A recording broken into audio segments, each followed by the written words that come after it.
My guest at this time is the host of My World over on adfreeshows.com. It's JEFFJARRETT. Ain't he great? It's Jeff Jarrett. Jeff, thank you so much for taking the time to chat with me here today. Nick, you got the spelling down. It looks all good. I'm looking at it nice framed up. You got the lower thirds. You got all the plugs in. Man, we've gone big time here at Wrestle Week. Hey, look, Jeff, I know where the big bucks are being made. It's you, Jeff. It's you. I can't show up. I can't show up like some slap nuts and just do some weak production here. It's Jeff Jarrett, a man who's reinvented himself in wrestling a couple times. I got to give you the full red carpet treatment here, Jeff. All kidding aside, it does look good. Compliments. Looks good. Thank you. Well, hey, you look good, Jeff. Before I get into the wrestling stuff, man, you made a lot of really good headlines recently. 4 years sobriety, Jeff. Reflect on that a little bit for me. How has it been for you in these past 4 years, from where you were then to where you are now, I guess? Well, Nick, I don't like to. I appreciate the compliments. I really do. I've covered that often, probably a little more than I would like to, because it is a personal matter. But I will say this: I radically changed my life. I'm very grateful. Little regrets here and there that, wow, spent a lot of time, because living sober is much more than just putting down alcohol. I'll say that in every shape, form, or fashion. And I am, I like to think that a little skinny punk kid from Hendersonville, Tennessee, did all right in my career. But from time to time, I reflect back, and, once that monkey jumped on my back, or the demon, or however you want to say it, took me to places that I never thought I'd go. But man, by the grace of God, and a whole host of others around me, family, and more, turn things around. And I cannot tell you that as I sit here today in, what is this, November 15th, 2021, amazing, that I am more excited about my personal life, more excited about my professional life than I've ever been. And seeing through clear eyes and a clear prism, and getting up every day and seeing what the world's going to lay upon my future is really, really excited. It's a great time. I don't have to tell you, Nick, I've born and raised in this business, but the opportunities in professional wrestling / sports entertainment have never been more abundant. And I think it's a really cool time to be in our industry. Yeah, and so, Jeff, I guess first, thank you for that. I know you've commented. I just saw that, and I'm just so proud of you, like so many people. I think it's just really wonderful what you've done, Jeff. But yeah, there is so much going on right now. There's let's just kind of start there, right? Have you ever seen the glut of high-end talent available on the market like you're seeing right now in your career? Nick, on My World, me and Conrad, sometimes we talk a 2-hour episode, a 3-hour episode. So I don't have trouble getting long-winded on an answer. So I'm going to make this as short as I possibly can. The short answer is never seen it. But I was just in a discussion with you wouldn't know, nobody knows him, but he's a longtime friend here in town. And he was just sort of asking about that, because he goes back to the territory days, and he calls them the good old days and everything that goes with that. And then he's like, man, there's so much new talent out there. And I said, yeah. And he kind of looked at me and he goes, what do you look excited about that? He said, I like to go on YouTube, or I like to go on the network and reminisce about this and that. And I said, I hear you. Times have changed, but I believe there's more new, fantastic talent. And he asked me why. And I said, boy, you don't know the question you just asked me, but I really think that from the territory days, and then we'll call it the Attitude Era, which everybody remembers, it was sort of the culmination of the territory days, because guys from all over the they were learning their craft, and it just sort of bottlenecked. And then when there was 2 companies, and then went to 1 company, and then, TNA started in 2002 that couldn't really give guys, 20 days a month full-time work. There was a period in our industry, when you look back at it from a reflective, that there was independent wrestling, but it was really in its infancy stages, because it used to be called outlaw wrestling in the territory days. And then when it went to independence, and guys that were in high school had watched on the Attitude Era, and they wanted to become a wrestler. And then sort of fast forward through the years, and then all of a sudden, you just see the progression of the fantastic talent. And we got to reap those benefits at TNA, and now you fast forward into the AEW. But truth be known, it's no longer a network or cable television industry. You look at independent shows all over the country, all over the world for that matter. You look at AAA in Mexico and New Japan and promotions in both those companies, and really all over the world. I think there's more places to develop talent than there ever have been. And I think the industry is sort of reaping that harvest as we speak. And it's really cool to see that. Yeah, and that's kind of one of the things is, as you talk about that period, in 2002 with TNA, how the company, we had two big promotions and one went away, and so you found a place for talent like that. Right now, again, it's like we have a lot of talent on the available. You're not with WWE at the moment. I know you're doing very, very well with Conrad, but do you look at this situation right now and see an opportunity for yourself, kind of like what you saw with TNA back in 2002? I think there's much more of an opportunity, and I can't even an exponential more opportunity. The reason I say that is 2002, there was a bad taste. That is something that me and Conrad have gone in depth on my world about it, that unless you really lived it, breathed it, like me and my team did at the time, you didn't really understand the backlash that the Attitude Era caused with the decision makers. So right. That's one thing. And then no social media, YouTube early infancy stages, Twitter and Instagram, Facebook, that really was not even thought of. So, as those grew, YouTube is the largest network in the world. It's all over the world. So the opportunities to create content, and that's at the core business of what the industry is, create that content and then get it exposed. It's never been, we're on StreamYard right now. You can click a button and go to Twitter, go to Instagram, well, not Instagram, but you can go to Facebook, you can go to YouTube, literally by the click of the button. So we were joking around, but I'm complimenting you. The product that you're putting out right now, all kidding aside, it's professional. It looks, you could slice this and go put it on Fox News or CNN or whatever it may be, or TMZ, whatever it is. So the ability to create good, high quality, compelling content has never been more readily available. And then pair that with all the talent that around the world that is working consistently. Yes, the opportunity's there for me and a lot of others. So wait, so you didn't exactly say, no, I'm not interested in promoting right now in that response. I mean, is that something that's on your mind right now or no? Sure it is. But I mean, it's, I mean, I'm a third generation promoter. Of course I am. But no, I mean, look, launching a promotion like we did in 2002 versus the challenges, but also the opportunity today, it's really not even comparing apples to, it's not even the same stratosphere because like I said, God, that sounds repetitive, MLW, NWA, an Impact, a Ring of Honor, and we'll get to that if you want to, because it's not the same that as we referred to maybe a month ago for Ring of Honor, but the promotions out there, there's so many of them out there. So when we got in the game in 2002, we were a distant two, and I stress that a seriously, but we were a two. Now, God, how many is there right now that mean you could go on right now on YouTube and watch current content produced in the last 30 days? Oh, it's a lot, and I check Fight every Monday to see what shows are going to be. Okay, so you answered it for me. It's just it's a different world we live in a real good way. Yeah, for sure. And so, you brought up Ring of Honor. Let me get your reaction to that. What do you think about Ring of Honor laying off all of its talent, announcing they're going on hiatus in the new year?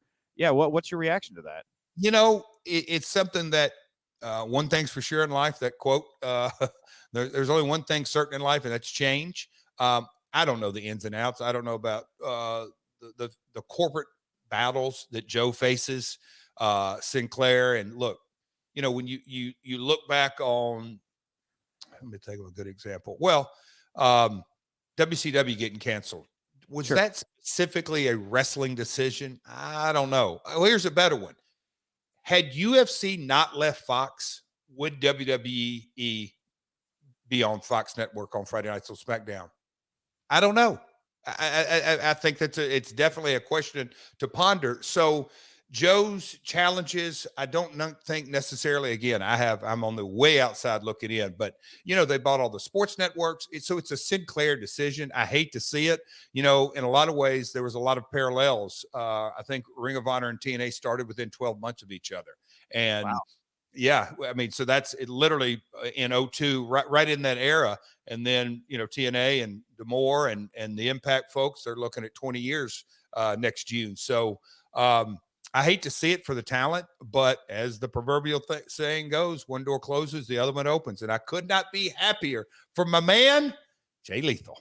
Yeah, I was about to say, he was the one who got picked up over to AEW. Sounds like you were happy about that. To death, man. I just could not be happier. He's one of the guys that when I would be asked, no matter where, who's out there that on the Ring of Honor roster, or really just sort of out there. But Jay always re-up with those guys. He had a sense of loyalty. So hats off to him. But Jay is I believe, and my track record speaks for itself. When I was a part of a decision-making team, Jay has unbelievable talent. He's diverse. He can not just get it done in the ring. He can tell a story in the ring in so many different ways, but he can talk. I mean, his impersonations are hilarious, but they're compelling. But that just shows sort of the range, like a singer. Jay can do a lot of things, and he does a lot of things well. So I could not be happier for him. While we're talking about Ring of Honor, there's one specific talent I wanted to get your thoughts on. What do you think of Danhausen? I love him. I do. Tell you a quick story. Bakikio at highspots.com, we did a virtual signing, and I think he was either coming up. Danhausen was either doing a virtual signing, or either coming up or just done one. And Michael was like, "You don't know who Danhausen is?" And I said, "Oh, come on." He goes, "Of course you know who he is. A unique talent." And it's not a guaranteed if you're unique that it's going to be successful. But in his case, he's got we're talking about him. I think that says a lot. You asked me, out of everybody out there right now, you ask about him. So I kind of think that's proof in the pudding. I love him. He's a unique talent, unique skill set, and he's going places. Cool. We talked about Ring of Honor. You mentioned Impact. I wanted to get your thoughts on kind of what you thought of the Impact AEW relationship and where it leaves Impact now that that relationship seems to be done for the time being, and AEW is going to be not working with them right now. Again, it's easy to armchair quarterback so many things, but I have no idea. Wasn't in the room, didn't really know what they wanted out of it on either side. What were their goals? Were their goals aligned? Was it a Don Callis, Kenny Omega relationship first? I'm not saying the only first. What was the really end goal? And D'Amore was on there that the night that color commentary, and it felt like there was I hate to use that old term, synergy. But I have no idea what their goals were, but it goes without saying, I'm a huge proponent. A lot of people like to say online, oh, either side didn't get anything out of it, or one side got more than the other. I think that is being so hypercritical. At the end of the day, I think it's great for the industry because it creates a sense of freshness that you don't normally get. And I completely understand why WWE and Vince, look, they're not, that isn't their business model. But when you get outside of that WWE realm of things, the number one, and they're so much bigger and so much more profitable than everyone else, I kind of think you're doing a disservice if you don't work with other promotions and try to figure out a way that when you go into a relationship, again, this is where I'm sort of going with that. I don't know that if the decision makers didn't go into the mindset, how can I help the other promotion? I have no idea. But I think if it's both sides coming together and say, how can we help you? Then you end up making a long-term beneficial relationship. Yeah, I mean, I know you're a proponent of, working. I mean, Tony Khan's MO has been, the whole forbidden door thing, right? He coined that phrase. I take it you're a fan of how he's been able to work with multiple promotions and bring those kinds of experiences to the fans. Yeah, for sure. Forbidden door is something that is that an oxymoron. What's forbidden about it I mean, and I don't mean that in a bad way. It's just like, what is forbidden about it? Because I think it's a, if you look at how the territory business was built on, Andre the Giant, he was a touring attraction. Yeah. NWA champion was a touring attraction. So, it's Super Clash 3. Three promoters got together. I'm just trying to think. There's many, and the super cards in Florida years ago, guys would be sent in from all over. So anyway, I think the collaborative effort has always been. You look at Japan and Mexico and how they worked together for years and years and years. So I'm not sure what's forbidden about it, but I think it's something that it's so beneficial to the promotion, and of course, the end result is the fans win out of it. Yeah, and obviously, I think the key relationship AEW is focusing on right now is New Japan, right? I mean, we had Suzuki in recently. We got the T's, or not the T's. I mean, best friend Orange Cassidy, formerly in Chaos now. We haven't seen Bullet Club yet in AEW, which I'm kind of surprised by. Now, I know. Well, first of all, are you still Bullet Club? Are you in Bullet Club still? I have. I've still got the signed agreement. So my attorney, no. You know what? Let's get AJ Styles, because AJ Styles was a huge proponent of it, and he called me Office Bullet Club. But I've been inducted, so I can't say that. You know what? But I'm kidding with this, obviously. But no, that's a really good question, because when you look at the pieces of the puzzle of the Bullet Club, obviously Fergal or Finn and AJ, but there's a lot of the pieces of the puzzle around of Bullet Club. I don't know. I know one thing: they can sell a lot of shirts with it. Yeah, I was about. So I take it you would be a proponent of the Bullet Club Elite Civil War kind of spilling over. I take it you see money in a program like that. Well, boy, you want to talk to a my world current subject that, was Jeff Jarrett a horseman? Was I not? Conrad likes to get on his high horse, but we've had a lot of fun with it. But Flair said just the other day, of course he was a four horseman. But anyway, just that whole, reiteration. And when I think of the four horsemen, I do. I think of, Ole and Arn and Tully and Rick and JJ, the original. I was an NWO 2000, and that group that was put together had a lot of potential and opportunity, but there's never going to be another Hogan, Hall, and Nash. It just those original members. So the original members, and that's something at Wrestle Kingdom 9, what was that, 2015, when New Japan had reached out, and I really, really dug into wanted me and the team at Global Force to bring that Wrestle Kingdom 9 to pay-per-view here in the United States, getting Jim Ross on board, but really digging into the Bullet Club and all it is, and seeing that, okay, they possibly could have gone a different direction when Finn Balor / Fergal Devitt, left, because he was an original deal. But when AJ was in, and then Bucks, and then they added elements, I kind of think 2015 is that peak Bullet Club, but it's also to say who's to say it wouldn't make money in 2021. But man, the reiterations of whether it's the Four Horsemen and the Bullet Club or NWO or whatever it is, it's tough. It's always been tough.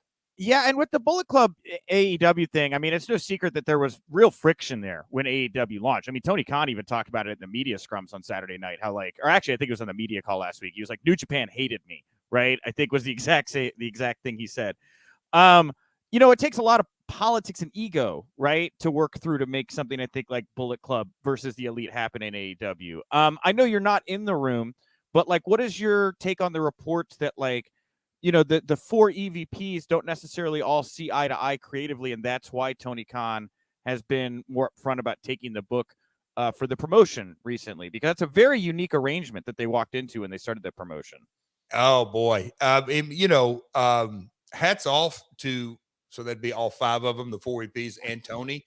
Yeah, just because Cody and to my knowledge, all of those guys had only been talent, and I don't say that. Look, I've been in that role, but when you step into a office role, an executive role, I was lucky and blessed that I grew up son of a promoter, so I got to sort of see both sides from a very early age.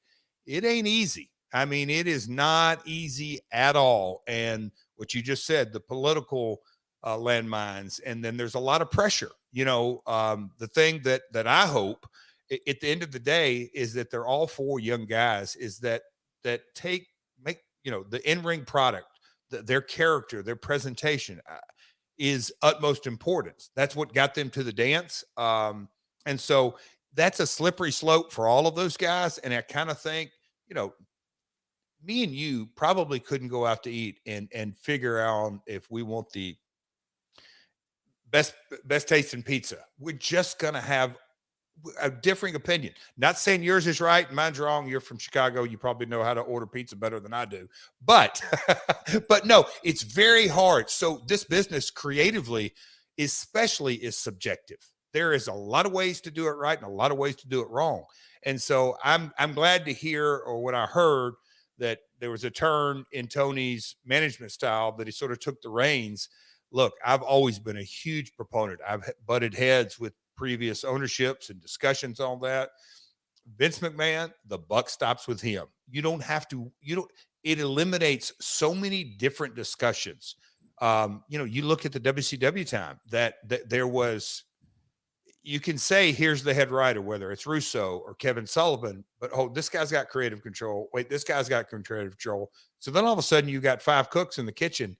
It's very, very difficult. So I'm glad to hear that Tony, not that he wasn't always the boss, but that he has asserted himself and said, hey guys, I'm running the show my way or the highway. And this business ticks like that. You ask any movie set, whether, not, I don't want to get into the rabbit holes of sports teams or coaching or movies or television shows, but one decisive leader makes everybody's job that much easier and that much more productive.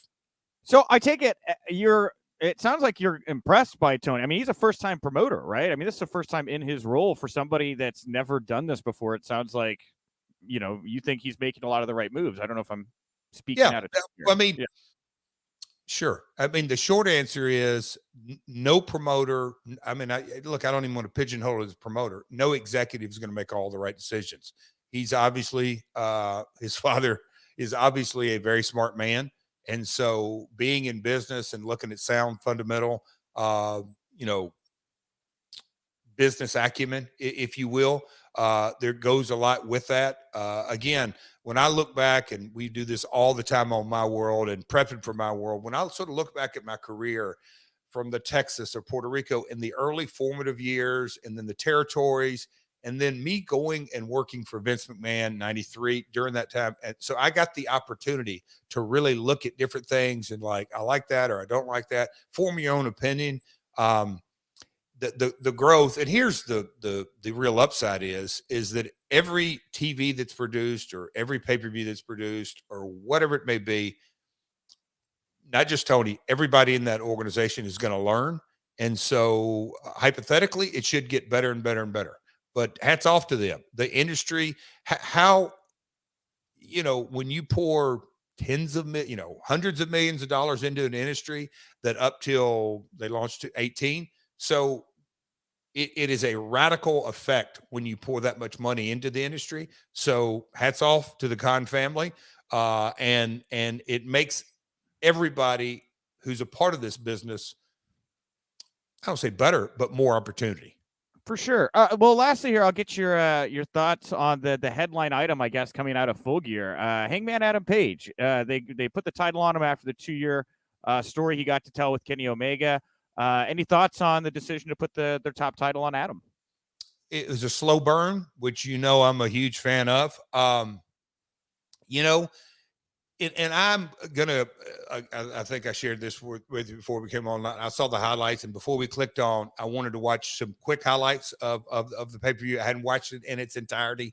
The one thing, and I can't put my finger on it, that coming out of the pay-per-view is Hangman. Is that the top headline? I hope so. I really hope so. But I say that is that CM Punk, megastar, and Eddie Kingston, Bryan Danielson, they had a lot going on, and I'm not discounting that, but to have a slow burn storyline like that, I think Hangman Page's hard work starts Wednesday. So what do you take away by the fact? Because I don't think you're wrong. Because you're right. I mean, like, there's some real buzz going on with people that are not Adam Page right now. Like, what do you think we could glean or take away from that observation? I think more than anything, you and I hadn't really thought this through. This is off the top of my head. The real determining factor, like, and now I'm dating myself, but going back, when Vince would make a guy a champion, or his real work starts. Now he's had a long, Jesus, 2-year story, and they've weaved that story in and out, and hats off to all of them. But Hangman Page's real test starts Wednesday. The company is on his shoulders, and look at people around him right now. Punk, Danielson. I mean, we could go down all the way down the line. So the pressure's on. Hats off to him. It is to have the patience with that storyline, I think is really cool. But the work starts Wednesday for Page. I know I got a couple minutes over here, but real quick, since you brought up Punk and Eddie, man, like, I mean, what did you think of that segment and just kind of how raw it felt? Like, it didn't seem to me like Punk was anticipating everything Eddie said to him in that moment. I love Eddie. He came through the curtain 2017, and me and Dutch. He's as raw of a gifted speaker that what you see is what you get. And so compelling TV. But I think, well, let me say this.